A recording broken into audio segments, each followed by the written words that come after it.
excited to have everyone here today. And Memphis, I should say, am I supposed to introduce everyone, or we'll just do introductions as we go along? Is that okay? Because I know that everyone here has a lot to say about dredge. And so I'm going to start off with just a very quick intro, which is basically the framing for this panel. What I asked the panelists was, despite advocacy, strong policy signals encouraging beneficial reuse of dredge material, and honestly a national commitment by the Army Corps of Engineers to use 70% beneficial reuse from their dredging projects, it still isn't happening at a scale that many of us want to see, right? And to support the restoration and adaptation uses that we want to reuse dredge material for. So particularly right here in New York Harbor, which is a complex place, both from a construction and a permitting standpoint. So this panel is designed and sets out to frame why this might be the case, and why unlocking barriers to beneficial reuse is so important right here, right now in New York and New Jersey Harbor. Our amazing panelists bring real-world experience with beneficial reuse of dredge and are going to help us unpack some of the biggest barriers, why these are barriers, and explore what other areas from around the country, other regions, are doing to overcome these barriers and incentivize beneficial reuse. So, with that, I'm going to start off with a couple questions for the panelists. And I'm going to start with Arsheen here, who heads the Dredge Materials Management Program at the Army Corps of Engineers for our district. So with the Army Corps' 70% beneficial reuse target and the recent 2025 Dredge Materials Management Plan update, she's going to let you all know what a Dredge Materials Management Plan is if you don't know. What's really changing about how and where the Corps will beneficially reuse material in New York City and New York, New Jersey Harbor? Where do you see gaps remain, and where do we have more work to do in realizing the beneficial reuse targets that are set out in that 2025 plan? Get your slides queued up. There you go. Hey, good afternoon, everybody. Just a quick point. I'm part of the group that's the Dredge Material Management section. I don't lead the group, but I'm a member of that group. We have a great group that does a lot of this kind of work. But yeah, talking about dredge material, beneficial reuse, it's something that I'm fairly passionate about and I love talking about to everybody.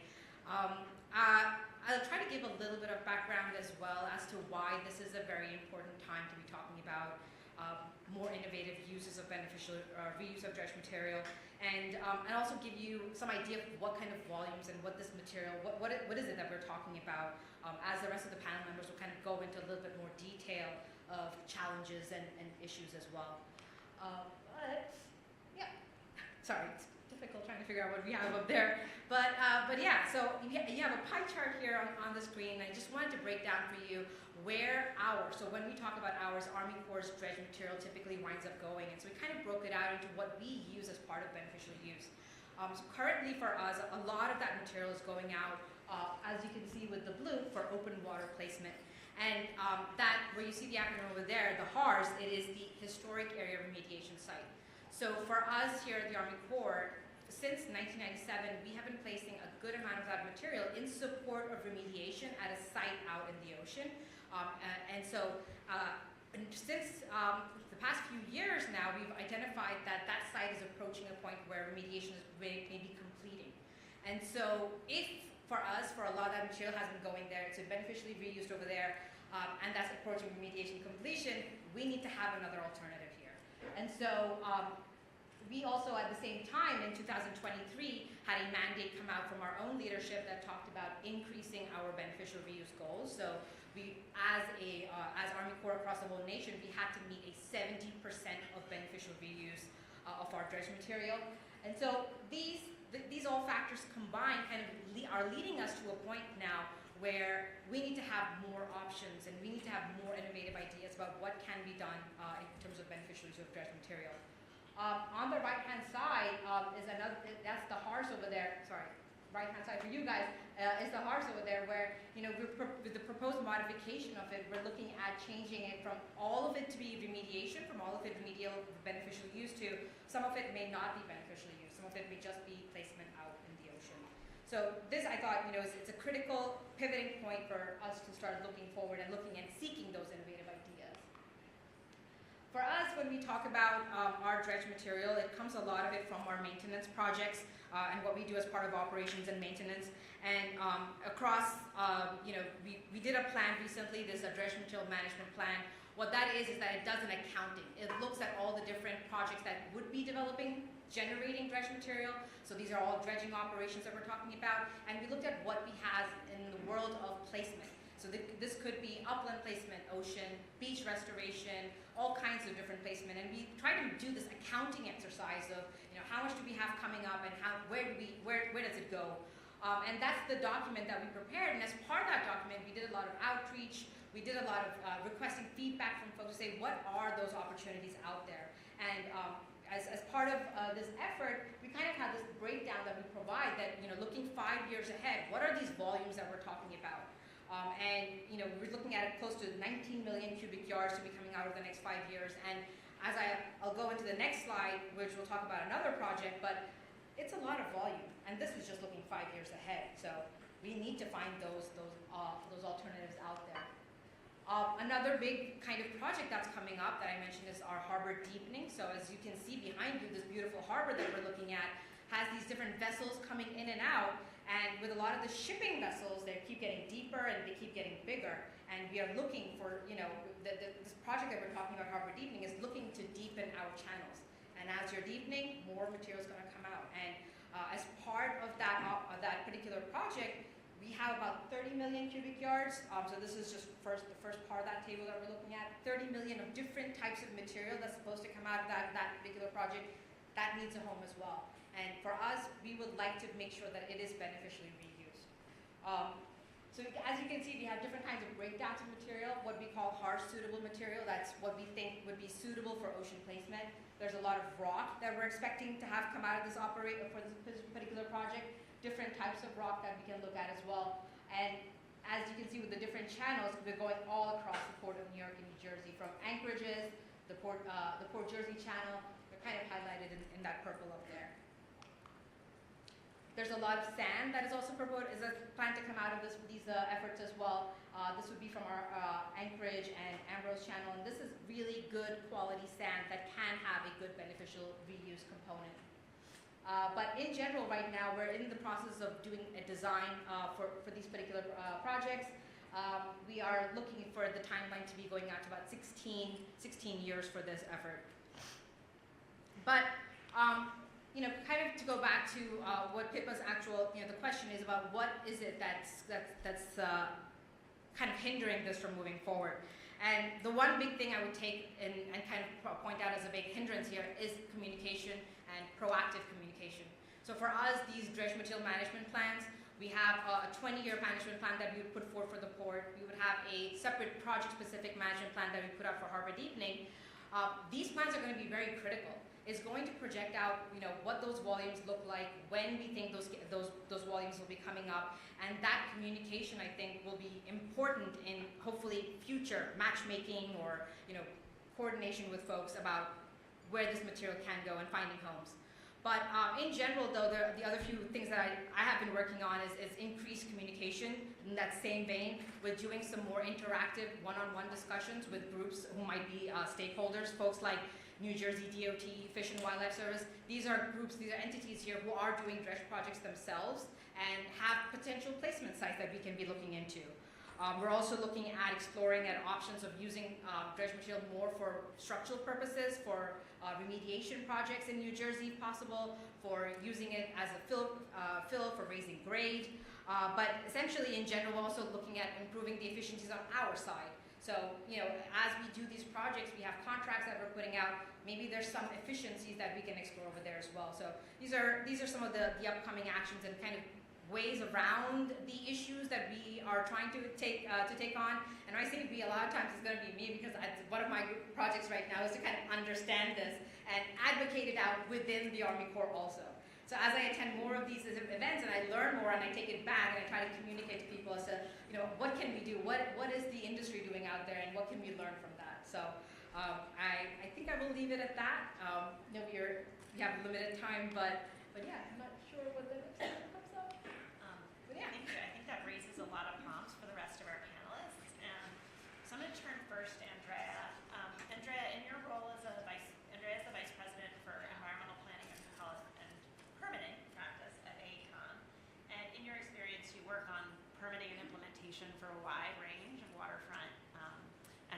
construction project. So from your experience, do the gaps and challenges faced here resonate? And up and down, you know, you've worked up and down the East Coast. What do you see as the most common barriers to advancing beneficial reuse of dredge material? And how are those barriers showing up in practice across projects? Thank you. First of all, good afternoon. I'm very happy to be here to talk about one of my favorite topics, which is dredging. First of all, I'm very happy to be here. Thank you to everyone who's attending this. It's a very important and timely topic. The number one barrier or challenge to beneficial use is cost. Dollar per cubic yard, competitive cost. The second thing is we need strong policy incentives that will drive beneficial use and will provide clear, transparent guidance on testing requirements, permitting, and permitting timeframes. I've worked in a lot of different states, and for instance, Maryland has such a guidance document. It's very helpful. It encourages beneficial use, and it also reduces risk. The next thing I want to talk about is to provide everyone with a background on suitability and the feasibility of various sites. So not all dredge material is suitable for a specific use or a placement site. Some sites restrict the origin of the material. Site permits have specific geotechnical, water content, and contaminant level requirements. And once you determine what's suitable, then you can start to look at the cost per cubic yard, which is absolutely essential, and the feasibility of whether that particular site can be used. So first of all, does the site have the available capacity to accommodate the dredge material volume at the time of the dredging? It needs to be available with the right capacity at the time. Secondly, what's the volume you want to place, and will there be a continuous stream of material? The reason I mention this is that large volumes and continuous streams lower the cost and also provide a business case, so you have to have that. How will the material be transported to the site? If it's going to be pumped, what's the distance and how is the water going to be handled? If it's by barge, does the site have sufficient draft? And what about the supporting infrastructure? Does it have offloading, staging, dewatering, and amending facilities? What's the cost of transporting the material to the site? What's the distance? How many times will the material need to be handled? And what are the placement and tipping fees? So the answer to these questions will determine whether the cost per cubic yard is feasible, which is very important. The desire for beneficial use needs to be supported by a competitive cost per cubic yard and transparent and clear guidance from the state on testing, permitting, and permitting timeframes. And this is going to definitely reduce the risk and make someone who's contemplating a business much more secure, and it will encourage it. So a lot of things for us to think about and work on. But I want to, for some of our other panelists who are working on actually making beneficial reuse happen, to kind of turn into some opportunities and turn these challenges on their head. So Brenda Goeden is the Sediment Program Manager for the San Francisco Bay Conservation and Development Commission, or BCDC, where she's worked to increase beneficial reuse of sediment in wetland restoration projects. And Brenda, San Francisco Bay is often cited as really a leader in the beneficial reuse of dredge material.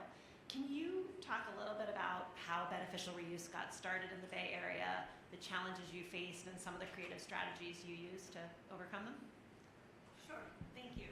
So I'm going to do a little bit of table setting first, just to orient us to San Francisco Bay. San Francisco Bay has had a number of inflection points over time in the world of sediment. So you've all heard of the gold rush. It was a really big deal for California and San Francisco Bay particularly, because 40% of the watershed of California comes through San Francisco Bay, and we got a tremendous amount of sediment into the system. Around that same time, we had people berming off, diking, and draining the wetlands that rim San Francisco Bay. So in the mid-1800s, when we had European settlement show up, we had about 200,000 acres of wetlands. Fast forward to the modern day, we have lost 95% of our wetlands, and most development is in the low-lying areas of San Francisco Bay, making it vulnerable to sea level rise. The entire bay is rimmed by subsided areas that were once wetlands, so areas that are between 5 and 15 feet deep behind eroding berms, and then development directly behind them in most locations. So this gives us a really big opportunity because we need dredge sediment to restore these wetlands and bring the elevation up to wetland vegetation establishment level. And so we have been doing that since the 1990s. In the late 1980s, we had another inflection point. We have, depending on how you count them, 17 to 20 federal navigation channels. We have 5 ports, we have 7 refineries, we have over 100 marinas and small dock recreational areas. And all of them are dredged. At the heyday, we had 13 million cubic yards dredged annually. That was a really long time ago. We're currently dredging about 3 million cubic yards a year, and it's primarily maintenance dredging with an occasional deeping of a port area or a federal channel. And what we had been doing with dredge material is putting it back in San Francisco Bay, just side casting it. Over time, that practice changed, and we established 4 in-bay disposal sites. They're not beneficial reuse sites. The sediment goes back into the system and continues down the deep water channels towards the ocean. At that time, we had a navigation hazard show up. So this is one of our main disposal sites, Alcatraz. It's in the central one. It had been over 180 feet deep. By the late 1980s, it had filled up, it had become a navigation hazard, and because people in the late 80s and early 90s were very concerned about the environment, they were concerned about toxic dredge material, which I know you all are concerned about as well. There was also concerns about fisheries, water quality impacts, and wildlife in general.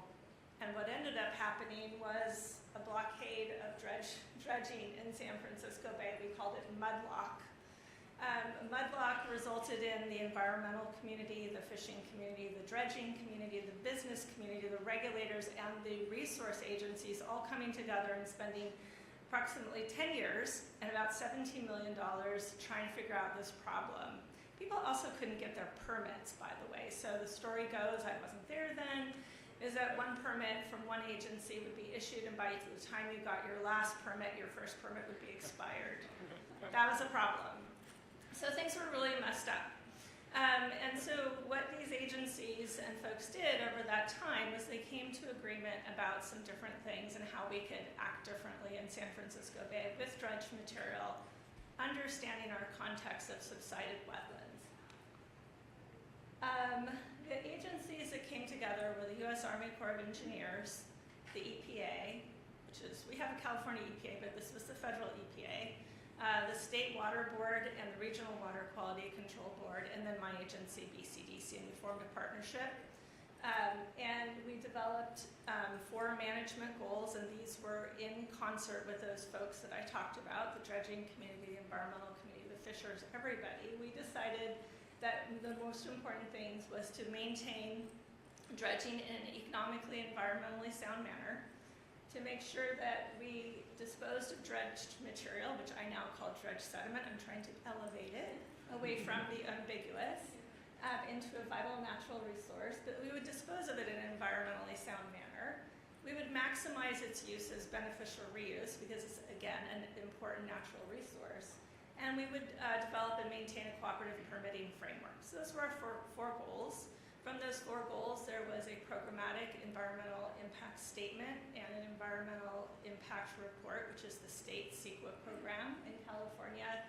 And that program worked with these dredging communities. So we categorized folks because it was easier for us to kind of think about who could do what differently based on the feasibility and their funding, their equipment type, et cetera. The medium and large dredgers were the Army Corps and the ports, the refineries, the Coast Guard. They were determined to need to beneficially reuse up to 40% of their material. It's not the 70% of today, but in the 1990s and early 2000s, 40% was determined to be feasible through that process. And for the small dredgers, folks who are small and have the marinas and the boats with their small equipment, we excluded them from the need to do beneficial reuse because it was determined not to be feasible. We're rethinking that a bit today because some things have changed. So we determined that we could do this, and over a 12-year period, we took a transition from all in-bay disposal to 40% beneficial reuse, reducing our in-bay disposal to 1 million cubic yards a year to address some of those environmental impacts. And then the EPA actually did develop a deep ocean disposal site 55 miles out to sea, which took material when we couldn't get it to beneficial reuse. So this program has a management plan. I feel a little silly because this management plan is now 25 years old, but it's a 50-year plan. But it did these things. It reduced our in-bay disposal. It created programmatic biological opinions because we had that programmatic environmental impact statement and environmental impact report, and that meant that every single dredger no longer had to get an individual biological opinion from U.S. Fish and Wildlife or NOAA Fisheries, or for that matter, Cal Fish and Wildlife, because we have 3 resource agencies we deal with. It developed a testing program that is standardized, and there is guidance out. It's based on the EPA and the Army Corps' inland testing manual, because San Francisco Bay is an inland sea. And it developed a dredge material management office. We meet every 2 weeks with all of our partner agencies and the project proponents, and we go over their sediment quality and make a determination at that meeting so they know where they can take their material. Can they go to beneficiaries? Do they need to go in bay or to the ocean? We also developed environmental work windows because there's a time of year that we have listed species, primarily fish, but also birds who are nesting and foraging in the bay. And so we have a time of year now that dredging happens that compress the dredging schedule. That's an important thing that the dredging community will tell you is very difficult because we have 6 to 9 months of dredging, and then there's 3 months of the year and 6 months of the year, depending where you are, that no dredging is allowed with some exceptions. And then we also, on a 3 to 5 year basis, we look at alternatives. Can people do more? And so this is the very first beneficial reuse site that really functioned as part of the LTMS program. It's Sonoma Baylands. Can't see it really well with this light, but in the front here, there is a fringe marsh developed by that gold rush. Behind it, there is agricultural, deeply subsided lands, a railroad, a port, and more ag lands. So this area was filled with over 3 million cubic yards of sediment back in the 90s. And 24 years later, this is what it looks like. It's a very well-functioning wetlands that supports endangered species. I'm almost done, I swear. We're at a new inflection point. We now are a sediment pore system. Over time, between the plumbing of our delta and the loss of the gold rush sediment, we now have a low sediment supply. And now we're needing to push forward with even more beneficial reuse. That's the decline that we've seen since the late 1990s that we didn't know when we were developing the LTMS program how important beneficial reuse would be, but it's become very important. Currently, we have a sediment for survival report, which came out in 2021 by the San Francisco Estuary Institute, and they looked at how much sediment we need to restore the rest of our marshes and help keep our existing and restored marshes keep up with sea level rise. It's that hockey puck over there, 450 million metric tons to 650 million metric tons by 2021. We don't have that amount of dredge material at the current rate that we're dredging. We're not planning at the moment to dredge more just to bring it onto beneficial reuse, but we're currently looking at upland soils where there's excess construction material. Can we bring that in and build ecotones and transition areas to help raise those elevations in areas where sea level rise will happen? We are also looking at other opportunities, and the most far-fetched ones is our dams and reservoirs, which are full of sediment, but they're a long ways away from where our wetlands are. So we're looking very broadly right now And our agency is currently under a policy development relook, and we're looking at how we can require even more beneficial reuse. And I think that is it. So thank you. I think it sounds like even places that are maybe ahead of the game still have challenges. We're talking about a lot of big moves. But I think, Brenda, your conversation really helped highlight how some of the challenges that Arsheen and Andrea highlighted are being addressed, right? You talked about communication, you talked about permitting barriers. I want to turn it to Kara. Kara is a senior civil and resilience engineer at Arup who focuses on advancing adaptive infrastructure and waterfront resilience, and she has some really exciting experiences with beneficial reuse projects here in New York. And, not in New York, but in the Great Lakes region. So, Kara, the other sort of emerging theme or challenge that Andrea highlighted was one of cost that we haven't talked about yet. Can you talk a little bit about, from your experience, how we make beneficial reuse cost-effective and a cost-efficient option relative to other things we might do with dredge? Understand you've been working in the Great Lakes and on a project that's really kind of addressed and tackled this issue head on. Thanks, Pippa. So here to talk about CHEERS. CHEERS is the Cleveland Harbor Eastern Embayment Resiliency Strategy. Best acronym project ever. Yes, so Communication, good naming, sexy naming is helpful. only solution is find a good project name. So CHEERS is a beneficial reuse project that uses dredge material to create 100 acres of parkland on the coastline of Lake Erie, just a mile east of downtown Cleveland.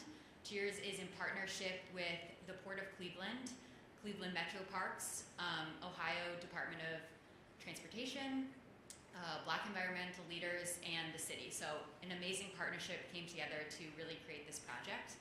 And there's a lot of through lines that we've all heard today where we're going to kind of dive in as CHEERS' case study. So the need for CHEERS. The Port of Cleveland is an extremely important port in the Great Lakes and beyond. It accounts for over $7 billion of economic activity each year, 23,000 jobs for the port, so a huge economic driver for the region and for the United States.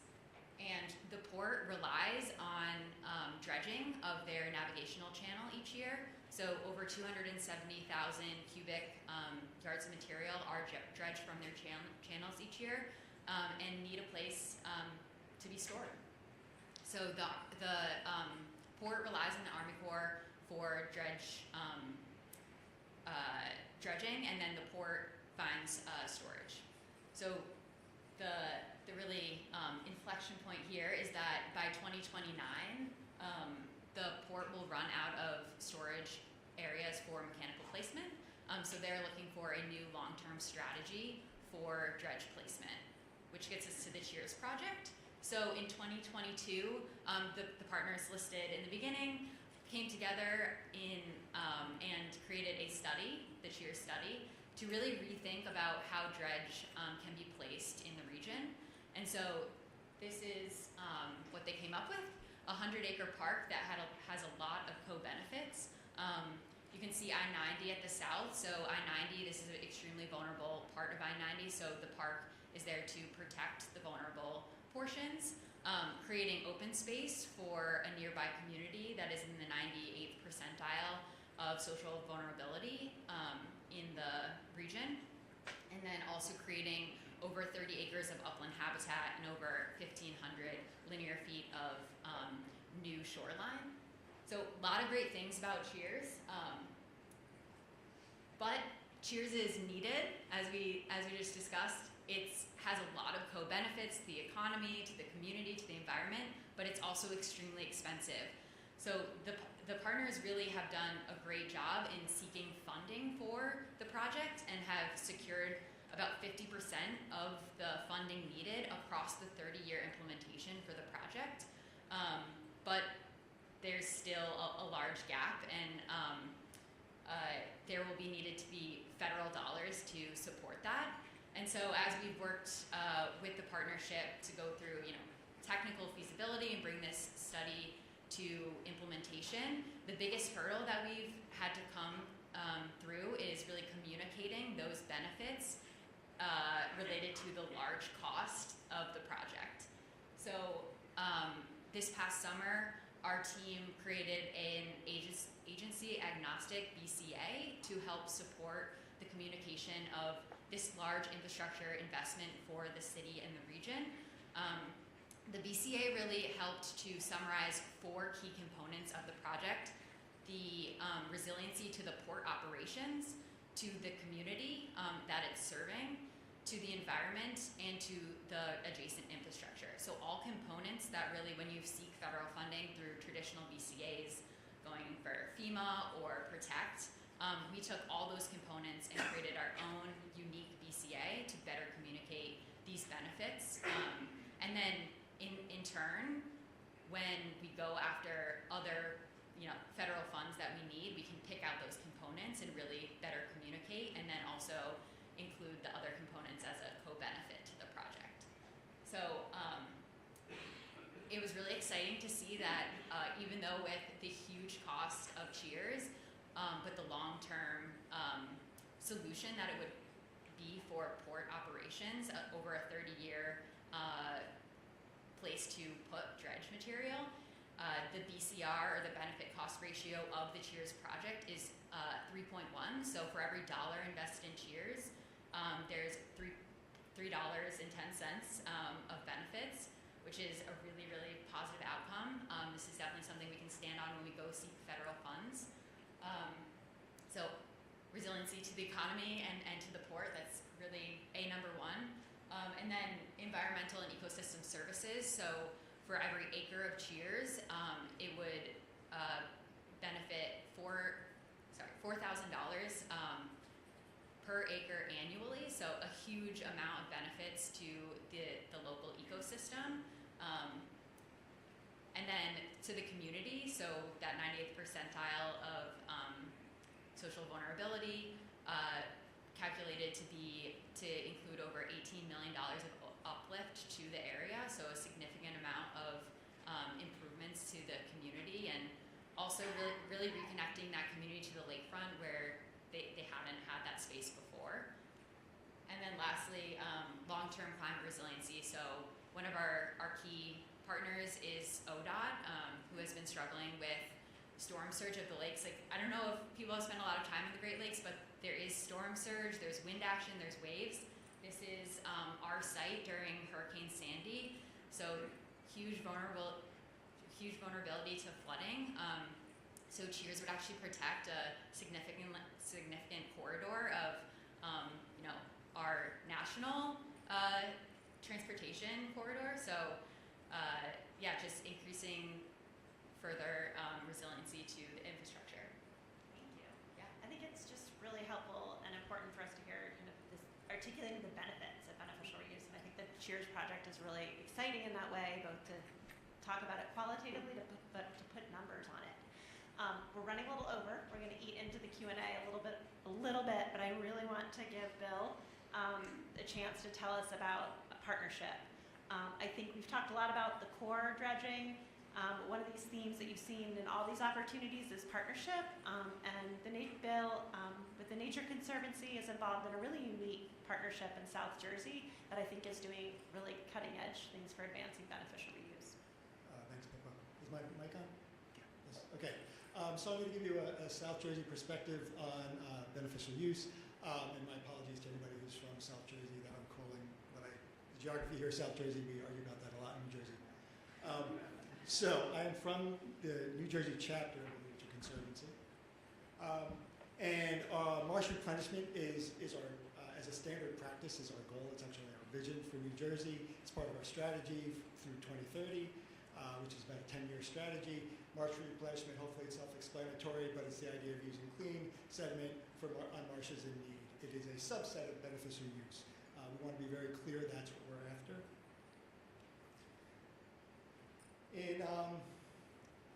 If you look at the red is the distribution of salt marshes in New Jersey, just to give you some of the background. And how we got here in TNC, we're about both nature and people.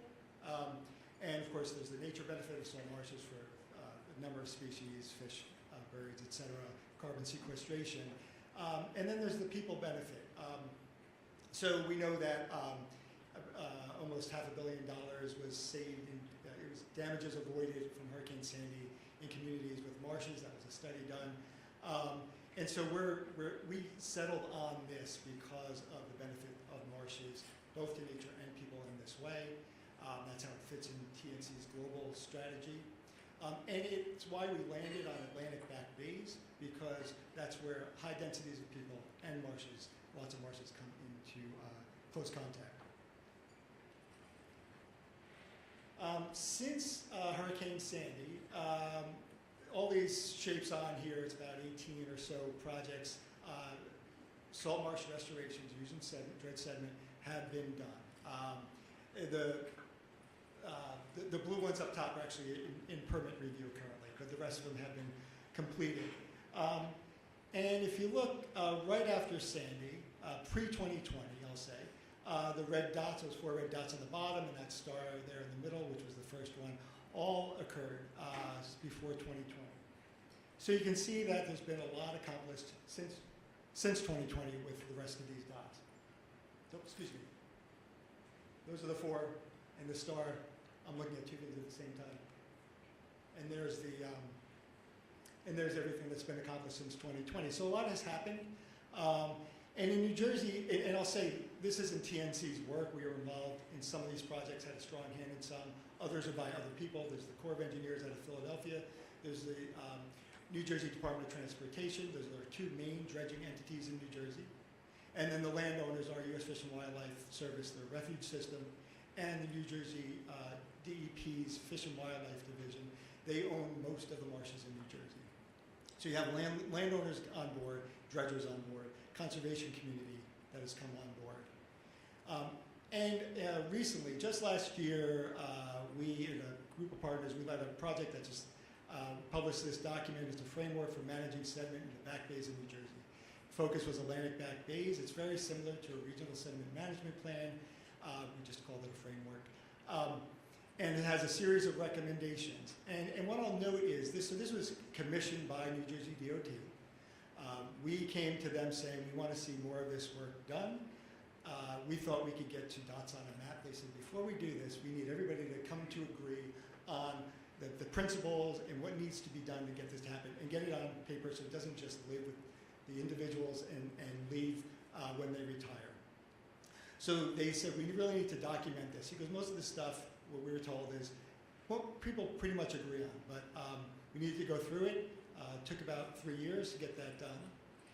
And primarily, the agencies involved were on the biology side of things, I'll say. So I think that's worth knowing. This wasn't a way to say, hey, let's help the dredgers just get rid of sediment. And so some of the key take-homes for me that I find really useful in driving what the kind of the message we give on this. And this is, again, specific to our geography here. Excuse me. Right here. The back bays of New Jersey are sediment starved. Delaware Bay would be similar. So it's imperative to retain as much sediment as possible in the system. Most of the sediment that comes into channels is coming from eroded estuarine habitats. So they're eroding, they go into channels, we remove them from channels out of the system. That cycle has to stop. Most of the sediment is uncontaminated and suitable for use on marshes. And essentially, the removal of clean sediment from the system is actually detrimental. So it became from a nice thing to do, which is often what I see in regional sediment management plans, to a must do. And one of the key things was this bottom one in the red there, line up marsh sites in advance of dredging. So dredging projects, they're funded by, it's part of transportation, and those projects move. They're not going to stop because a bunch of environmentalists are saying, hey, hold up, we want to find a site for you to put the sediment. They're moving, and they have options where to place this. Not always, but they usually have options of where to place it. We need to see salt marshes be those options on the table so that when a dredging project comes online, we can say, okay, now there's multiple options here. We're not slowing down the project. So ideally, it's where you line up all the needs, community resilience, marsh health, and navigation needs on a project. And we started conferring on those things in a series of sites we've evaluated. And one thing we've learned is we need to start at the ground level with the dredger. So New Jersey DOT, we already have New Jersey Fish and Wildlife, the marsh landowner, on the state side. Those are both our state agencies on this. With TNC leading, and we are now embarking on a new project in South Jersey, the real South Jersey, around Ocean City, to assess a large area where we already know they have a dredging need coming up. So we can determine in concert what marshes need sediment, and in that we're hearing about the logistics and the things to consider as we start site selection, so that when we get to the next level and essentially hand it off for final design and permitting, which is in the dredger's hands, the way this has been working, we already worked out some of these logistics. These aren't pie-in-the-sky dreams. They are logical. They meet their needs. And we're kind of trying to work out that framework. How much data do we really need to collect on the environmental and the ecological side to then put it in a place where we can then hand it to a dredger and they go, okay, we can take it the next step. So part of this is just about cost efficiency and time efficiency, so that we're not duplicating effort, because that happens a lot. When you get to a project and you hand it off and you try to bring it to a dredger, we've collected a bunch of data, they're like, well, I'm not sure we can use it, it's not in the format we want, we need some more. This will help hopefully smooth that out. So that's where we are now in that partnership. Thank you.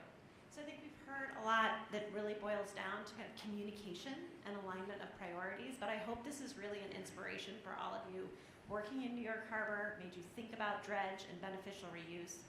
I'm going to leave my comments at that because I think we don't have much time for questions, but we have a few minutes left for questions, and I'll just take them from the audience. Devin.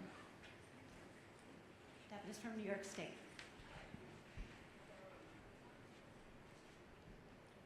Hello. Great. First, thank you very much, everyone. This was really great and was very excited to hear about this. So, I work with New York State Office of Resilient Homes and Communities. So, these techniques are something we looked at a whole lot historically through our Rebuild by Design projects. There's a bunch of interest in this in the South Shore of Long Island. The one question I have, one of the biggest challenges we had with this was on the permitting side. Now, we've talked about permitting today. Time frames, coordination, staffing, all sort of stuff. But really specifically, the things that came up over and over again when we proposed this, or our partners proposed this, we talked about like for like, matching things up, that's a challenge. Testing, clean fill, these are challenges. But even if you can get past these, one of the biggest things I've seen here in New York State, particularly in Long Island, is that there's a real tendency to look at this as fill and triggering compensatory mitigation, which makes, if your entire project is I'm going to restore wetlands by putting clean fill, presumably clean fill, cleanish fill, or fill, to do that, but if I'm going to, as an agency or a local government, get hit with, for every acre you restore, you're going to have to restore another 2 acres using a totally different technique, it makes it very, very challenging. So I guess my question is, have you experienced these sort of regulatory frameworks before? How did you overcome them? What kind of conversations could we be having as a state to encourage this more, find paths forward to use this? Our examples from California and New Jersey speak to that. Brenda, I could just say, so we experienced that many years ago, I'll say maybe 15 years ago or so. And to me, the answer was, well, the restoration is the mitigation. Like, it was a silly question. And so it comes down, I think some of it comes down to changing perspectives. And I think on the regulatory side, permit reviewers are risk averse. Naturally, that's their job. I think we need to give them a reason to say yes, number one, rather than no. So work with them. Expose them to the project early on is another thing we hear. They say, come to us early and often before your things are cooked. Just give us concepts, ideas. But I think on the idea, I think over time those perspectives can change. In New Jersey, I don't know this is going to happen. They're talking about suggestions for 2 different tracks for permit review. But we found what they continue to tell us is you need a strong purpose and need, and show us that what you're providing is ecological uplift. There's something there now, you're going to change that, but it's going to be better when you're done. And that seems to have changed the narrative. We're not being required mitigation on a wetland restoration. There's some related impacts we're dealing with, but not specifically on the wetland restoration. Did you want to? Yeah, I'll just quickly, can you guys hear me? Okay, I'll just quickly follow on with that. So I think there's a couple of different things that are happening in California. So we have federal and state agencies that oversee dredging and wetlands, right? So with the federal agencies, it's actually harder to get change as far as particularly like what you're talking about, placing sediment on an existing wetland, because particularly for us, we have endangered species in all of our wetlands, and a lot of them are endemic to that San Francisco Bay. So that becomes a real challenge for the federal agencies. But at the same time, NOAA Fisheries particularly has recognized beneficial reuse of dredge sediment that elevates a wetland restoration project as something that enhances fish habitat once it's breached to the bay. So NOAA Fisheries has been particularly forward-looking. Our Cal Fish and Wildlife, sadly, backwards-looking and frustrating with just trying to find their way forward on that. But the state agencies, Water Board and BCDC particularly, we are like hot on the trail of sea level rise, and we know what is in front of us, and we are very, very much looking at how do we restore these subsided lands. I will say that filling in water, which is some proposals that I've heard, is more difficult. But for us, most of our material is placed inland of a levee, and then a levee is breached, so you eliminate that problem of putting directly in the water. And most of the areas, as I've mentioned, are ag lands or subsided, unfortunately sad, not great wildlife habitat, and becomes really good habitat. I will say that most recently, we are looking at strategic near-shore placement. We had our first pilot project with the concept of, can you put dredge material in the water? Will the tides and currents wash it to shore? And we have one pilot that was completed in 2023. We're still waiting for the monitoring, but another pilot is looking forward. One of the things our state agency did was we enshrined the concept of innovation and pilot projects in our policies in 2019, so that we can experiment, because we know that we have to. Like I said, we are behind these very sad little levees, and that's where all of our development is, so we really need our wetlands to be up and functioning to help us with sea level rise, and we are crystal clear about that concept. So I think we have 1 minute left. So if someone has a really quick question, we'll try to tackle it. This is probably for you. It looks like you were placing dredge material in open water.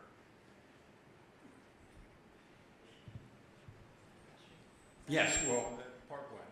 Okay, part one. No, the dredge will be placed behind armor stone, so it's technically a confined disposal facility. But I guess the question is, was that considered self-mitigating as far as the placement in regulated areas? Yeah, that's a great question. So we are going through Army Corps processes right now, and did a lot of environmental habitat assessments to see what was out there in the site, anything of protection or concern, and really there isn't much out there. This is also something that the port does a lot, so the process of identifying sites for confined disposal facilities is kind of there's guidance and everything, so they were able to identify a site that would not require as much mitigation. I will say the Cheers project does provide over 30 acres of upland habitat and then 30 acres of in-water habitat. So there is additional mitigation outside of regulatory needs. Thank you. Thank you all. I think we have to wrap for the closing, but you see our panel. We have a reception. I hope everyone can stay, and feel free to come and talk to any of us about beneficial reuse, because we really like the topic. So thank you for being here.